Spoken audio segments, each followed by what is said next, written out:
comment faire le cours aujourd'hui. Comment faire le cours en sachant qu'on a seulement 40 minutes et pouvoir vous parler à la fois de la paracha de la semaine et à la fois de la fête de Pessah qui arrive. C'est un peu intéressant, mais j'ai réussi à trouver un lien magnifique. C'est la paracha de Tezaven. Vous savez, pas toujours la paracha s'appelle Metzora. Metzora, elle est liée avec la paracha d'avant normalement. Mais quand il y a 2 mois de Hadar, il y a des parachats qui se délient. Donc la paracha de Metzora, cette année, elle est collée à Pessah. Souvent, quand on a une année en bolesmique, bisextile, en bolesmique, oh, j'en perds mon latin. Quand on a une année en bisextile, avec 2 mois de Hadar, de façon automatique, il y a des parachutes qui se détachent, entre autres, Metzora est lié avec la paracha de Pessah. Et donc, comment attacher ça? Qu'est-ce qu'on peut apprendre de là? Vous savez que ce Shabbat, on l'appelle le Shabbat Agadol, le grand Shabbat. Pourquoi on l'appelle le Shabbat Agadol? Parce qu'il est avant Pessah. Mais quel rapport? Il y en a qui disaient en rigolant à l'époque, parce que le rabbin avant Pessah, qu'est-ce qu'il faisait? Il montait à la Teva et il commençait à faire un discours et il parlait des heures, parce que c'était avant Pessah. Tout le monde posait des questions, il n'y avait pas de livre à l'époque. Il y a 1000 ans, il n'y avait pas de livre. Donc les gens étaient fidèles comme vous, il n'y avait pas WhatsApp, il n'y avait pas d'IBR, pas d'Internet. Le seul qui connaissait, qui avait des connaissances, c'était le rabbin. Donc tout le monde s'asseyait et tout le monde posait des questions et le rabbin il faisait des discours interminables. On l'appelait le Shabbat Agadol, le grand Shabbat. Petite blague. Mais derrière ça, en fait, c'est un grand Shabbat. Ce Shabbat, c'est le Shabbat qui précède Pessah. Et donc, c'est un Shabbat qui doit nous préparer à Pessah. D'accord? Pourquoi on l'appelle le grand Shabbat historiquement? Parce qu'il y a eu une guerre civile en Égypte. Quand Moshe il a annoncé qu'elle allait avoir Makat Bechorot, quand Moshe il a annoncé qu'elle allait avoir la mort des premiers.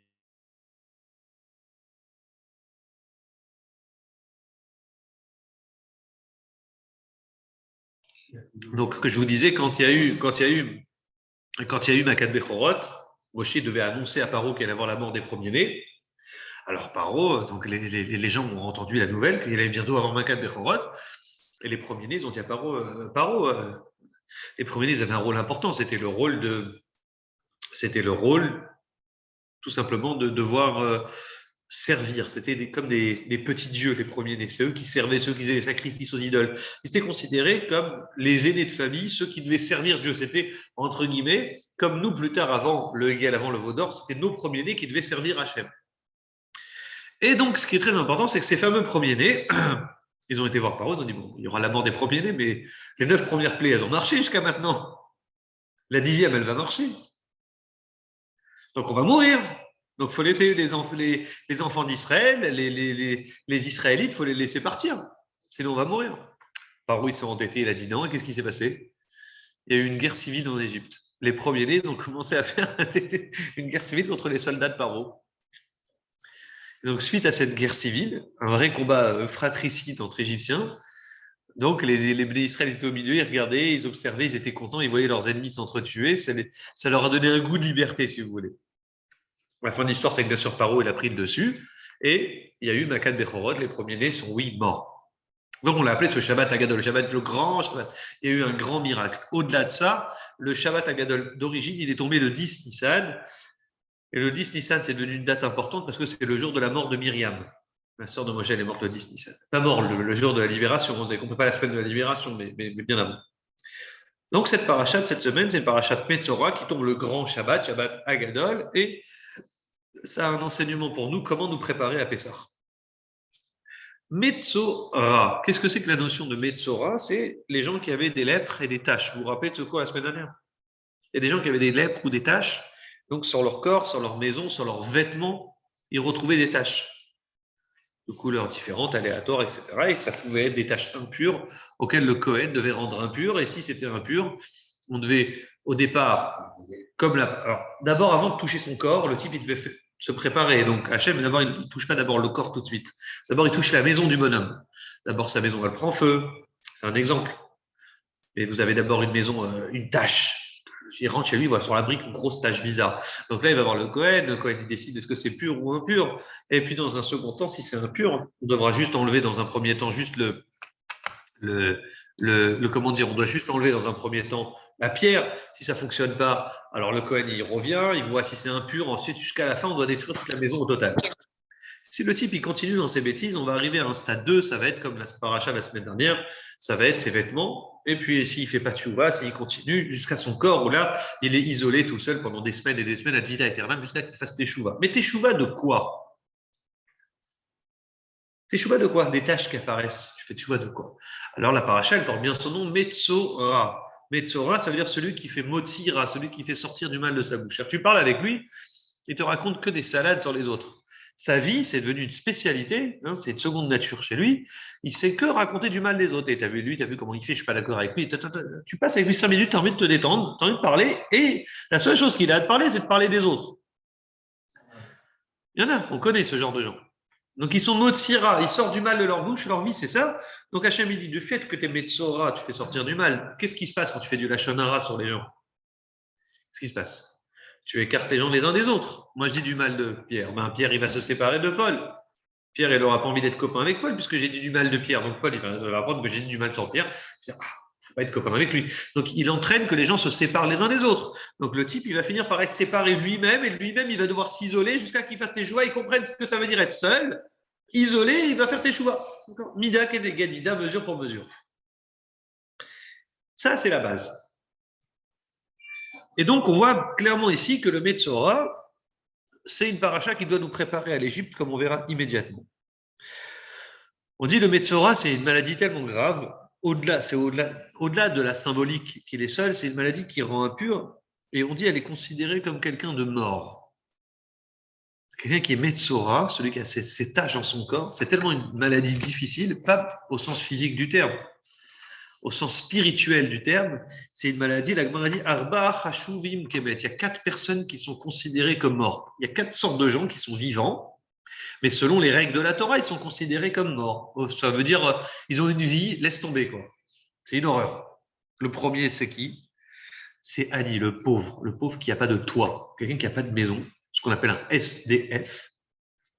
Il est considéré comment? Ça fait de la peine, mais une maison, c'est ça qui te rend un homme. Tu n'as pas de maison, tu n'as pas un toit où dormir, tu es dans la rue, tu es considéré, même toi-même, tu es considéré à tes yeux, aux yeux des gens, comme quelqu'un de mort. Ça fait de la peine, mais c'est comme ça.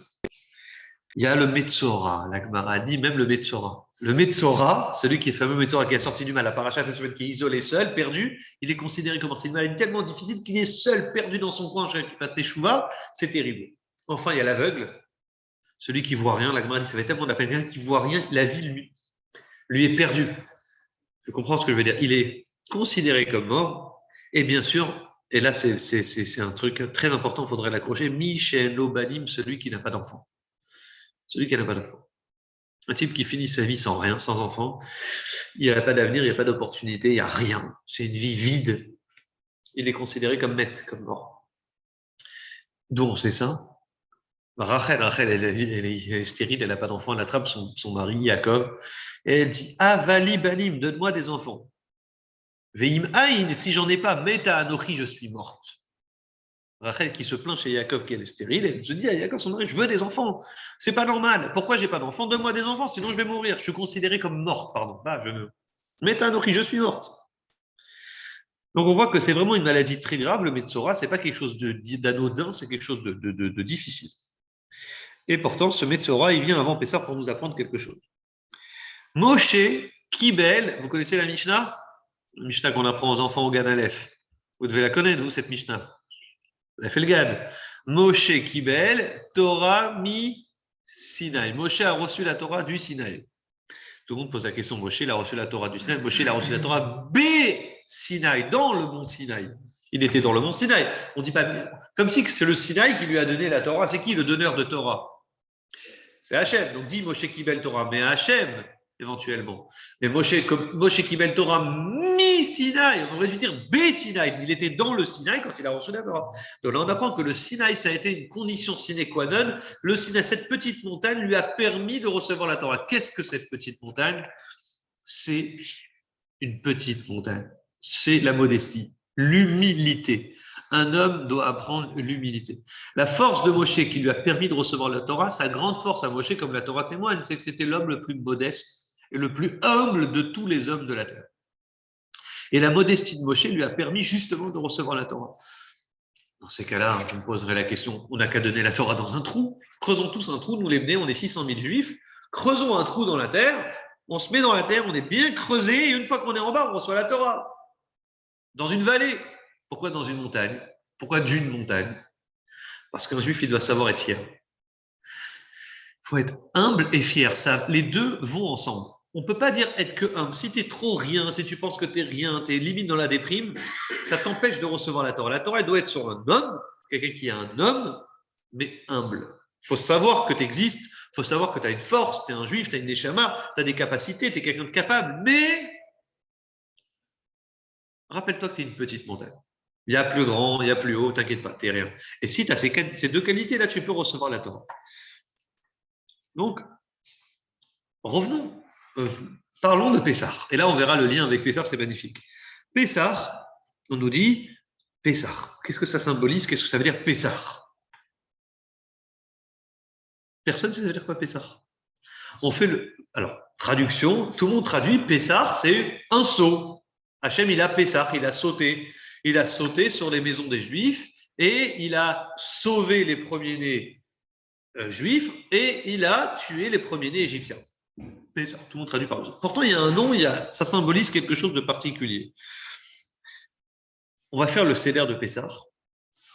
On va faire Kadesh. Je vous ai fait un cours Shabbat pour vous expliquer un peu le Seder. Vous vous souvenez? Non. Ouais. Kadesh. On commence par Kiddush. Il y a Kadesh. Il y a Kadesh, on commence par Kiddush, mais le Kiddush qu'on fait, c'est un Kadesh, il est différent des autres Kiddush de l'année, c'est qu'on doit boire la majorité du verre, on doit avoir de préférence du vin rouge, on doit boire à coudée, donc on appelle ça Kadesh un peu pour changer, pour marquer. Ou Khatz, on se lave les mains sans bénédiction, Karpas. Et là, on va tremper deux choses dans le Seder. On va tremper le Karpas, c'est un légume, dans l'eau salée. Ça peut être une patate, tu peux être chez Chabad, on met un oignon. Dans l'eau salée. Tout le monde dit pourquoi on trempe l'oignon? C'est parce que c'est amer. Pas du tout, c'est le maror qui est amer. Le karpas, ça peut être un légume qu'on trempe dans de l'eau salée. On va tremper une seconde fois quelque chose, c'est on va tremper le maror. Le maror, les herbes amères, ça pour le coup, ça rappelle l'amertume maror. Et on va le tremper le maror dans le charoset. Vous connaissez le charoset, c'est la petite pâte. On trempe un peu les deux et on fait baon pata Hashem alachilat maror, on mange le maror. Ça vous va jusqu'à là? Qu'est-ce que ça symbolise le karpas? Karpas, pourquoi on appelle ça karpas? Si c'est un légume, tu n'as qu'à appeler ça un légume. Comment on dit un légume en hébreu? Hiérakot, des légumes. Périadama, un fruit de la terre. Pourquoi tu appelles ça karpas? Qu'est-ce que ça symbolise, karpas? Vous remarquerez qu'on trempe deux fois. On trempe deux fois. La question de l'enfant, c'est pourquoi cette nuit nous trempons deux fois? La première question qu'on demande, chez Chabad, il y a les quatre questions, et puis la première, il y a Chametz ou Matzah, et puis il y a la fameuse question, pourquoi on trempe deux fois? Qu'est-ce qu'on trempe? À la fois, on trempe le karpas, le légume, dans l'eau salée, et on trempe le maror dans le charoset. Vous me suivez? Or là, il y a un paradoxe. C'est le karpas, c'est un légume qui est doux, on va le tremper dans de l'eau salée, et le charoset, et le maror, pardon, qui est pour le coup amer, on va le tremper dans du charoset, dans une pâte qui est douce. C'est très drôle de voir ce paradoxe. Donc, karpas, qu'est-ce que ça signifie? Karpas, ça s'écrit comme ça, dit le Magen Avraham dans le Shulchan Aruch, commentateur du Shulchan Aruch, il dit karpas, c'est en hébreu, pour les hébraïsants, c'est samer, ça s'écrit samer, karpas, et il y a les lettres de pereshkaf. Pereshkaf, c'est perer. Il y a Samer, c'est 600 000, parce que 60, Samer, c'est le chiffre de 60. Mais comme il n'y a pas de zéro dans la Torah, c'est 600 000. Ça représente les 600 000 juifs qui ont été asservis en Égypte. Karpas. Ça représente donc la servitude. Charoset, on va tremper une deuxième fois. Qu'est-ce que ça symbolise, le charoset? C'est magnifique, c'est pour les pros. Ça, c'est du lourd, vous sortez ça à une soirée, ça fait bien. Karpas, donc je répète, Karpas, c'est Samer Perer, c'est 600 000 qui sont asservis. Perer, c'est le travail difficile. Donc pour faire un jeu de mots, on va prendre le légume, on va tremper un Karpas. Et vous avez bien sûr le Charoset. Charoset, c'est une deuxième fois, on va tremper à la fin, vers la fin du Seder, on va manger la matzah puis ensuite le maror. On appelle ça, comment? On appelle ça Charoset. Charoset, c'est Samer. À nouveau les 600 000, et il y a les lettres de Chérout. En hébreu, ça veut dire quoi, Chérout? La liberté. Au début du Seder, il y a sa mère qui sont 600 000 qui sont esclaves. Après, on a le Haroset, on a sa mère Khérout, on a 600 000 qui vont être libérés. On a une libération qui va se faire à la fin du Seder. On est libre à la fin du Seder. Qu'au début, on est dans le Karpas, on est dans la servitude. Comment on fait pour passer de Karpas au Haroset? Comment on fait pour se libérer? Pardon? Hein? Non, mais dis. Quoi? Comment on fait pour se libérer? Ça, c'est une vraie question. Alors, avant de vous parler, on va être dans le dur du cours, là. Et on va parler vraiment des choses importantes.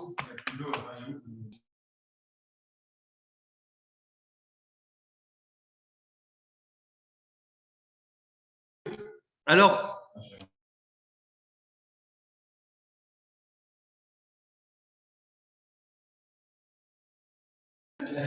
avançons un petit peu. On a compris c'est quoi Karpas, on a compris c'est quoi Haroset.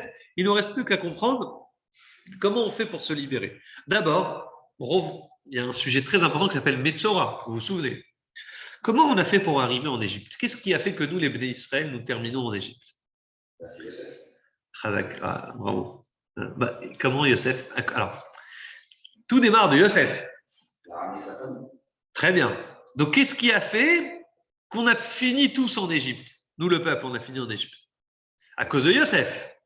Qu'est-ce qui a fait que Yosef finisse en Égypte? Ses frères, ils l'ont vendu. Et qu'est-ce qui a fait que ses frères, ils l'ont vendu comme esclave?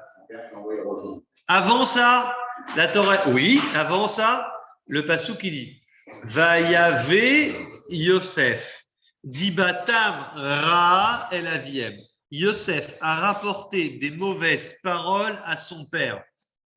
Yosef, il allait faire la shonara, c'est un grand mot, il essayait d'améliorer ses frères. Il voyait ses frères faire des erreurs et il disait à son père, papa, regarde, mes frères, ils font ci, papa, regarde, mes frères, ils font ça. Il parlait.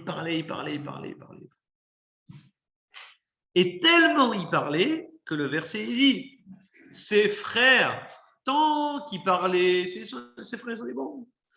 Il veut juste nous améliorer, il parle sans savoir, c'est un petit jeune, il a 17 ans, il ne sait pas ce qu'il dit. Et ensuite, Yosef, il fait ses rêves, et là, il commence à rêver de grandeur, il pense que lui, ça va être le chef et le grand et le patron. Là, ses frères, Ve'al-Chalomotav, Ve'al-Devarav, ses frères l'ont jalousé, n'est-ce pas? Ils l'ont détesté à cause de quoi? À cause de ses rêves et ses paroles. Al-Devarav, le passouk, il est clair. Al-Chalomotav. C'est-à-dire qu'à cause de quoi? Exact. En fait, on pourrait dire Yosef, c'était un jeune naïf. Un jeune frère naïf, tu sais, il pensait qu'on pouvait, il parlait, il pensait qu'on pouvait améliorer les choses en parlant, mais des fois, ça empire les choses en parlant trop. Tu vois ce que je veux dire? Et cette manière de parler, de se plaindre à son père, papa, j'ai vu mes frères faire ci, j'ai vu mes frères faire ça, et ainsi de suite, il a entraîné le drame, c'est la jalousie de ses frères qui l'ont vendu. Donc, si on vous demande à cause de quoi a commencé l'exil des Juifs en Égypte, à cause des paroles de Yosef. Ah, je vous entends là, vous me dites oui, mais non, Dieu il a prévu déjà, il avait prévu, il a dit à Abraham, on a eu dans nos cas parler, il a dit à Abraham, on a fait une alliance bride Ben Abetarim, il lui a dit tes enfants seront esclaves dans une terre qui n'est pas la leur, pendant 400 ans ils sortiront riches. Vous vous rappelez de ça? Oui, mais le problème, c'est que Dieu il a dit dans une terre qui n'est pas la leur. Est-ce que Dieu il a dit qu'ils seront esclaves en Égypte? Non, Dieu n'a pas dit ça en Égypte. Dieu il a dit qu'ils seront esclaves dans une terre qui n'est pas la leur. Vous me suivez ou je vous ai perdu? Est-ce que Canaan, est-ce qu'à l'époque la terre de Canaan, la terre d'Israël qui s'appelait Canaan, elle était la terre d'Israël? Ils auraient pu très bien continuer à vivre en Canaan, dans une terre qui n'est pas la leur. Ils auraient eu des chefs, des maîtres, ils auraient été des petits serviteurs, des petits esclaves. Rien prévoyait qu'ils descendent en Égypte et qu'ils soient esclaves en Égypte et qu'ils souffrent en Égypte. Ce qui a emmené tout ça, le début du début, c'est la division entre les frères et Yosef par les paroles de Yosef qui a commencé. Ça a emmené, ça a été un petit germe, quelque chose qui a grandi et qui a fait payer ensuite. Il y avait Yosef dit Batamra, comme je vous l'ai dit, Yosef il a emmené des mauvaises paroles qui a emmené le drame, ensuite à la fin des fins de l'esclavage. Un truc très intéressant. Les gens, ils ont tendance à oublier. Vous connaissez cette histoire? Vous avez appris ça en Kita Gimel. Moshe, il est en Égypte. Moshe, il s'apprête à. Ah, magnifique.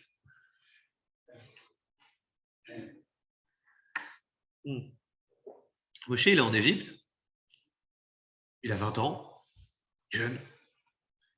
Et il tue un Égyptien. Le lendemain, qu'est-ce qu'il fait? Il tue un Égyptien, attention, parce qu'il veut sauver un Juif, un Hébreu, un frère à lui. Et puis, le lendemain, il croise deux Hébreux qui se disputent. Et là, il dit à un Hébreu, pourquoi frappes-tu ton ami? Qu'est-ce qu'il lui répond, l'Hébreu?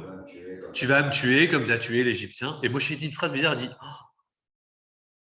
ainsi la chose a été sue. Et Moshe décide de partir, il s'enfuit. Mais ce par où il l'a attrapé, il a eu le temps de s'enfuir, c'était un petit combat, il se sauve. Et Rachid dit au nom du Midrash, Moshe il s'est dit, maintenant je comprends, écoutez bien cette phrase, comment elle est.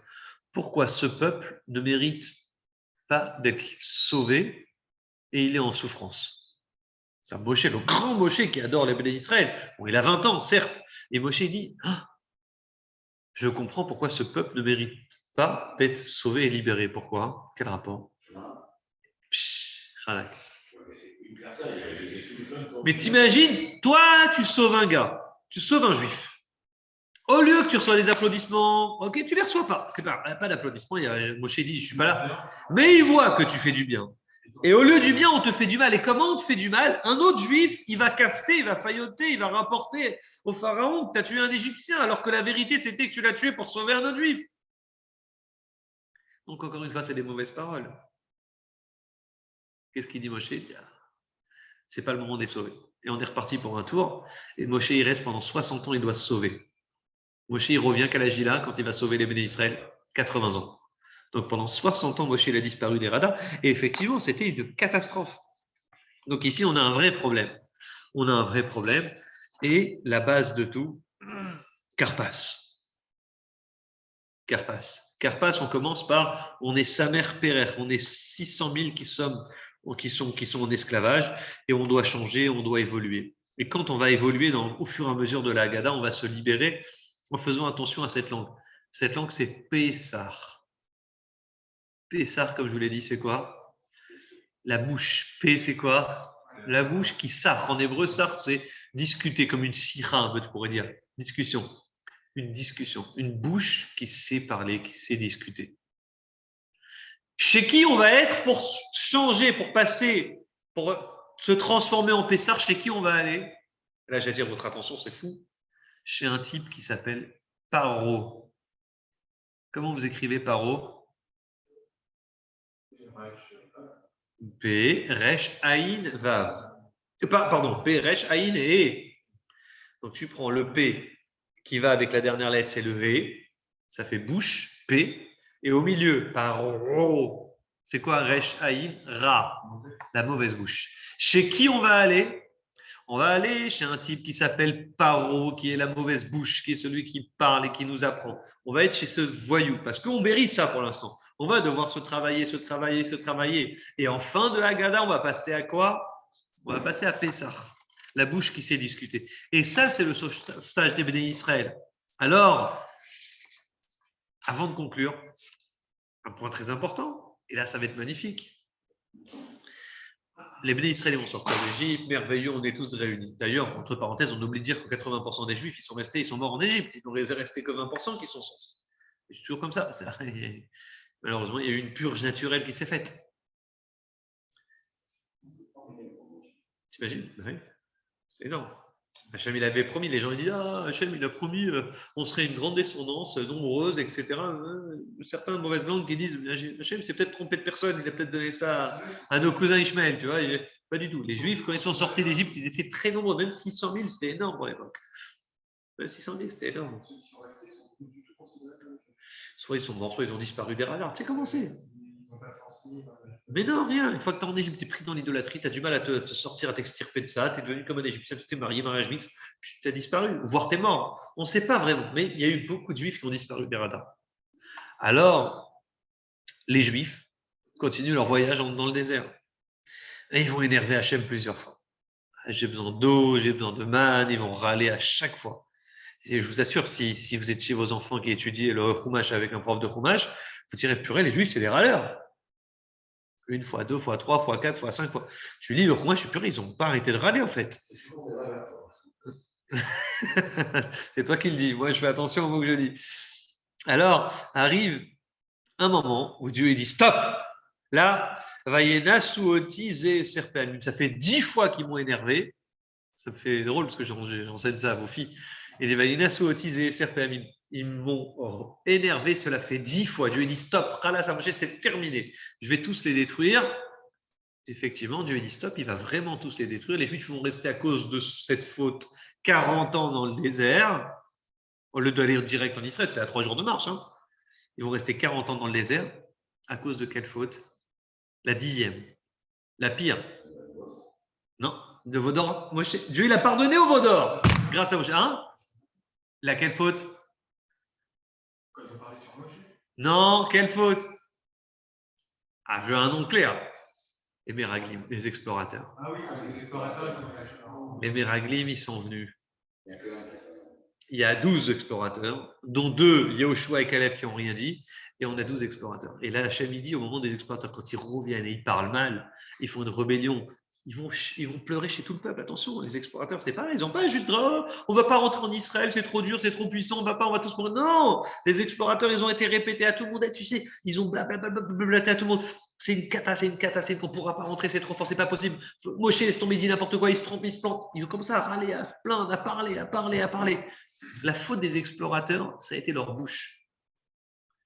Et quand rebelote, on est reparti pour un tour, on retourne encore dans les mêmes problèmes, le même drame, la même maladie, qui est la bouche.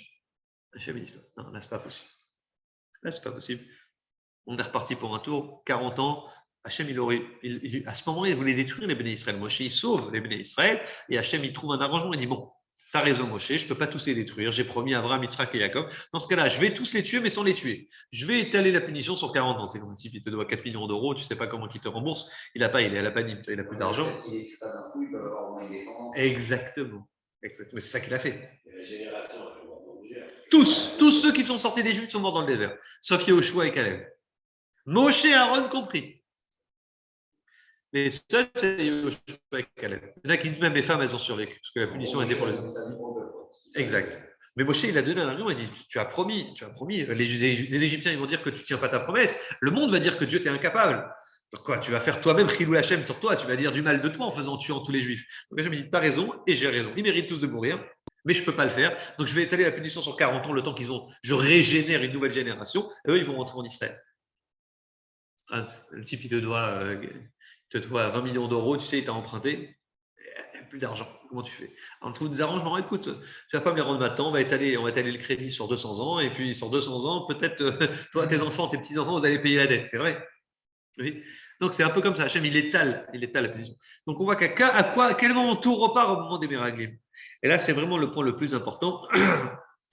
On dit, écoutez bien, on va réciter dans la Haggadah, on va prendre le Veish et Hamda. Avant de commencer la Haggadah, on va remplir le deuxième verre, on va lever le verre, on va dire Veish et Hamda lavotenu. Vous connaissez la chanson?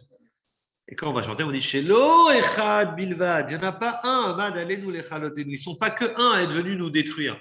Shelo echad bilvad. Ils ne sont pas que un à essayer d'être venus nous détruire. Et là, Bechol Dor Vador, on dit alenu lechalotenu. Chaque génération viennent des gens pour nous détruire.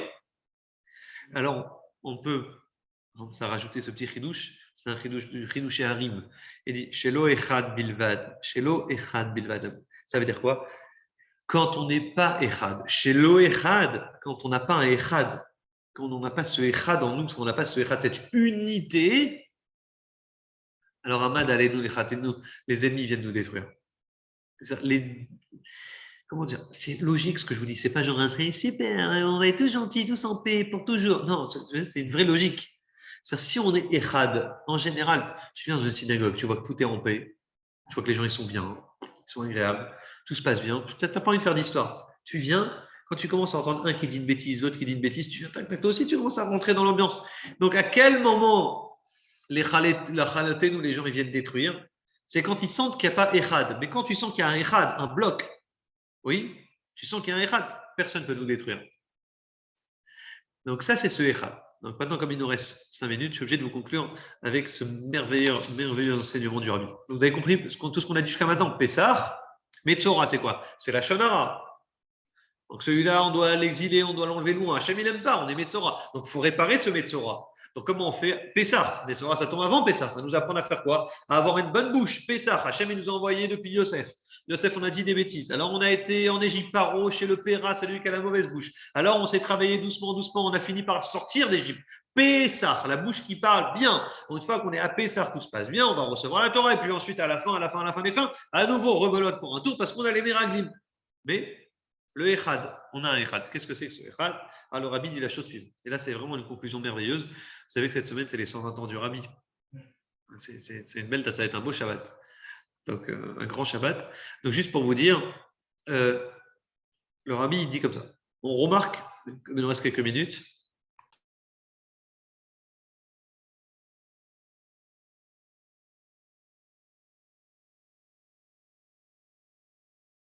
Alors, le Rabbi dit la chose suivante. On a 4 enfants. La Torah nous parle de 4 enfants. Vous connaissez cette sikha, elle est très connue, mais c'est important de conclure avec ce fameux Echad. Je vous ai parlé du Echad. Concluons avec ce Echad. Arba'a banim dibra Torah. La Torah, elle parle, vous connaissez l'Agada, pour 4 banim, pour 400 d'enfants. La Torah, elle parle elle-même. La Torah dit, vous avez, donc dans l'Agada, on dit Echad chacham. Il y a un sage. Vechad racha. Il y a un racha. Vechatam, il y a un simplet. Vechad shoneo yodé alisha, le nain qui ne s'est pas posé de question. C'est qui ces 4 enfants? La Haggadah, elle raconte ça. D'où on sort ces 4 enfants? D'où ils viennent? Alors, oui, tu as raison, ça représente les 4 verres de vin, c'est tout à fait juste. Et j'allais en parler justement. Mais, il faut savoir une chose, c'est que ces 4 enfants représentent 4 versets différents dans la Torah. Il y a 4 psukim différents, donc des parachiotes différentes, où on voit la Torah qui dit « Lorsque ton fils te questionnera et il te demandera qu'est-ce que c'est que ce travail pour vous ?» Le Ma'avoda Azot Lachem, c'est un passouk de la Torah. Le rachat, on ne l'a pas inventé. Le rachat, c'est un verset de la Torah qui dit « Lorsque ton fils te demandera », le passouk clair dans la Torah, « Ve'aya ki shalcha bincha » lorsque ton fils te questionnera « Ma'avoda Azot Lachem » quel est ce travail pour vous? Alors la Gada dit « Tu vois, fermez les guillemets, tu vois ce qu'il dit là? Il dit « Lachem pour vous ». C'est un méchant, lui. Quand il dit, c'est quoi ce truc-là, là, vous faites? Le type, il s'exclut. Oui, quand tu dis vous. Dis, qu'est-ce que c'est que ce repas qu'on fait, que nous faisons? Quand tu dis vous, c'est déjà que tu t'exclus. Donc, il est considéré comme un rachat. Il y a un autre verset qui dit, qu'est-ce que c'est que ces lois, ces règles, ces mishpatim? Donc, on a l'impression d'entendre un enfant sage, un enfant intelligent, qui connaît la différence entre toutes les règles. Donc, on appelle cet enfant Chacham. Et ainsi de suite. Alors, on a le table simple et le simple dit que du mazot. Qu'est-ce que cela? Comme si il ne connaît rien. Toi, du mazot, il connaît, il pose une petite question simple. Donc, lui aussi, quand ton fils te questionnera, tu lui répondras. Mais c'est en 4 psukim différents dans la Torah. Donc, la Haggadah, elle nous dit, tu vois, il y a 4 sortes d'enfants différents. D'un quatrième, c'est celui qui ne s'est pas posé de questions, oui. Celui-là, dont on sait dans la Torah qu'il existe, celui qui ne s'est pas posé de questions. Parce qu'il y a écrit dans la Torah, Veigadta levincha, tu raconteras à ton fils, un autre pasouk, mais il n'y a pas écrit lorsque ton fils te questionnera. Donc, comme il n'y a pas écrit lorsque ton fils te questionnera, on comprend de là que c'est qui cet enfant? Celui qui ne s'est pas posé de questions. Direct, tu lui ouvres la bouche et tu lui bats.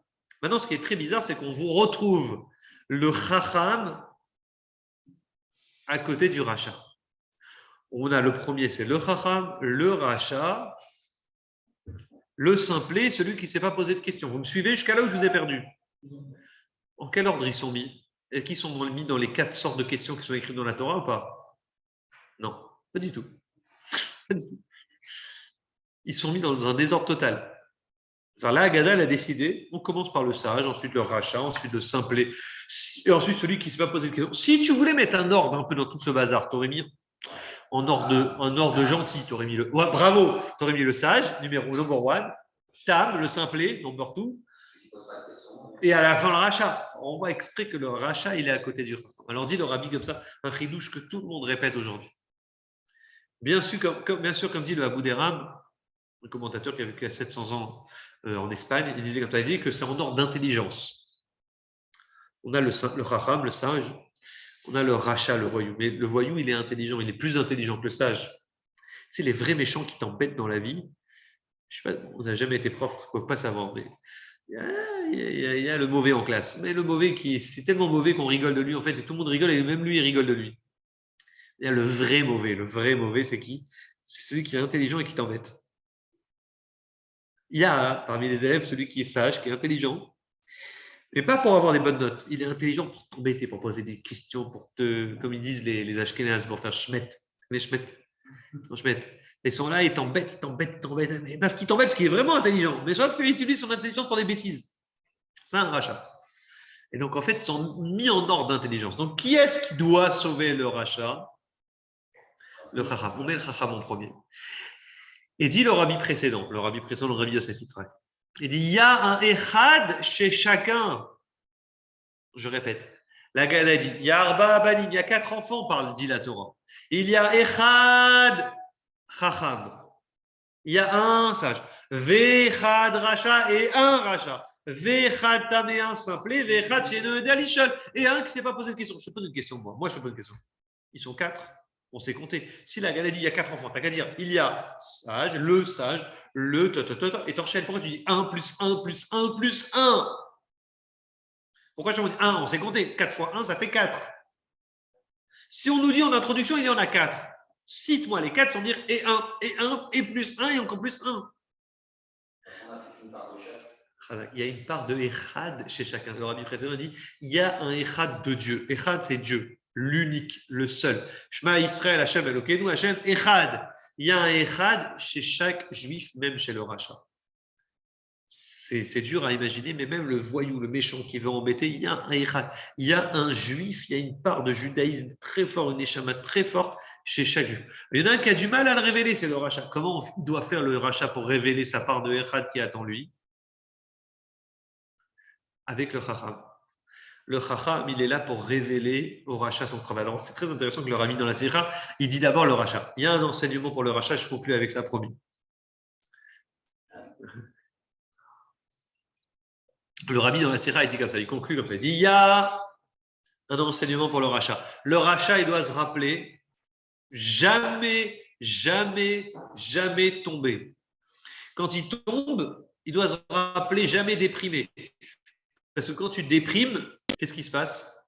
Le terreau favorable au Yetzirara, écoutez-moi bien, ce que je vous dis, c'est une base. Genre, on connaît ça depuis, on stabilo dans notre tête depuis qu'on est petit.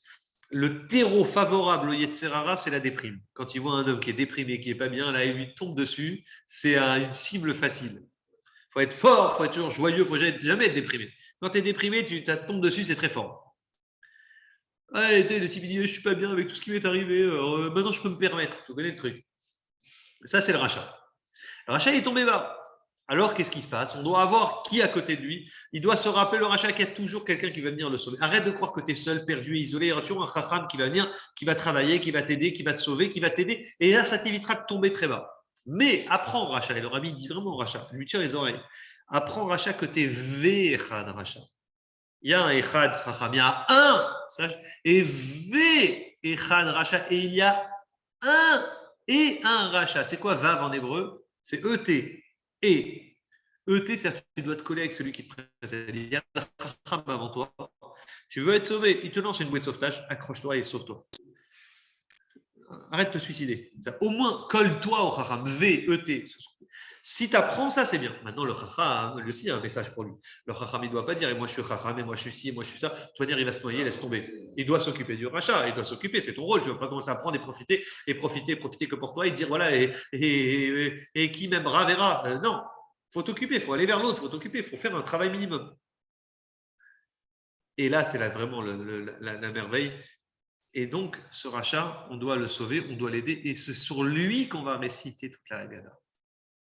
Comme tu as dit tout à l'heure, et je conclue avec tes mots, comme ça va être bien, on a nos 4 enfants qui représentent les 4 vers, dit le Harizal. Le premier vers, c'est le Chacham, c'est Kiddush, direct. Et le deuxième vers, c'est le rachat. Et le deuxième vers, sur qui on fait toute la Haggadah de Pessah, c'est le deuxième vers qu'on regarde, qu'on voit, qu'on louche dessus jusqu'à la fin du Seder, c'est qui? C'est le rachat. Donc, toute la prière, on l'a fait sur qui? Toute la vraie mitzvah du soir, la Haggadah, sur le rachat. Le rachat, on doit essayer de le transformer. Et donc, au moins on a le rachat qui est à côté de nous à table. Tu connais quand tu fais des réunions de famille, oui. Tu connais, tu fais, t'es obligé d'inviter par principe tout le monde. Et tu as, le cousin ou le beau-frère que tu peux pas supporter, et lui aussi d'ailleurs. Et il est obligé de venir, tu vois, au mariage de ta fille, ben, il n'a pas le choix, il doit venir. Mais quand il vient au mariage de ta fille, il vient, il tire la tête, il mange au buffet, tu vois, Mazata, il met une enveloppe et il part, oui, tout de suite. Il a fait ce qu'on appelle en français acte de présence. Exactement le mot que je cherchais. Il a fait acte de présence et il est reparti. C'est bien. C'est bien ce qu'il fait. C'est pas un hypocrite, c'est bien ce qu'il fait. Il est encore là à la table. Quand il y a une réunion de famille, on l'a invité, il vient. Mais il dit, il y a pire que ça, Laura Bidi, il y a un cinquième enfant. Lui, c'est le rachat, mais il y a un cinquième enfant. Le cinquième enfant, c'est celui qui vient même pas à la table du Seder. C'est l'enfant qui sait même pas qu'il est juif, il connaît rien de la Torah, il connaît même pas Pessah, il connaît rien de rien de rien. Lui, ce cinquième enfant, c'est le fameux tonton qui sait même pas, vous l'invitez pas et tout le monde s'en fiche et lui, il vient pas. C'est pas qu'il est fâché, c'est qu'il vient même pas. Il est même pas présent. Et là, c'est le drame de la génération. Le Rabbi dit, c'est un drame qu'on vit notre génération. Et le Rabbi dit, c'est déjà en 1950. C'est vraiment des années lointaines. Et pourtant, pour nous, c'est vraiment d'actualité. Il dit, c'est ce cinquième enfant. Aujourd'hui, malheureusement, on a 60-70% du peuple juif, c'est ce cinquième enfant. Celui qui ne sait même pas que ça existe Pessah. Il ne connaît pas. Tu vois. Ah bon? Je ne sais pas. Il est juif pourtant. Et bien, même lui, on doit faire un travail sur lui, on doit faire en sorte qu'au moins qu'il vienne, Alvaï Racha, qu'il soit Racha déjà, mais qu'il vienne à la table du Seigneur. Et c'est sur lui qu'on doit faire un travail. Donc, quand on a un Echad en nous, ce Echad en nous, il va nous apprendre à travailler sur nous. La base du travail, pour résumer ce qu'on a dit dans le Shiur, c'est la Shonara. La base des bases Metzora, faire attention. On peut parler, à qui, pourquoi pourquoi tu parles? Tu parlais de choses sérieuses, importantes. Tu dis voilà, il y a ça qui s'est passé, j'aimerais en parler. C'est dans l'Alaha, il y a des règles dans Shulchan Arour, comment on peut dire des choses. On a le droit de parler, on a le droit de dire du mal, dans certains cas, il n'y a aucun problème. Et puis ensuite, c'est la base des bases qui fait qu'on réunit le judaïsme, on réunit les juifs ensemble. Echad, et le Echad, il existe chez chacun, comme on l'a dit même chez le Racha. Shabbat Shalom, mes amis. Pesach Kasher et Sameach. Donc, on ne se verra pas jeudi soir prochain, mais Bezrat Hashem pendant Chol HaMoed éventuellement. Donc, Shabbat Shalom, à Good Shabbos.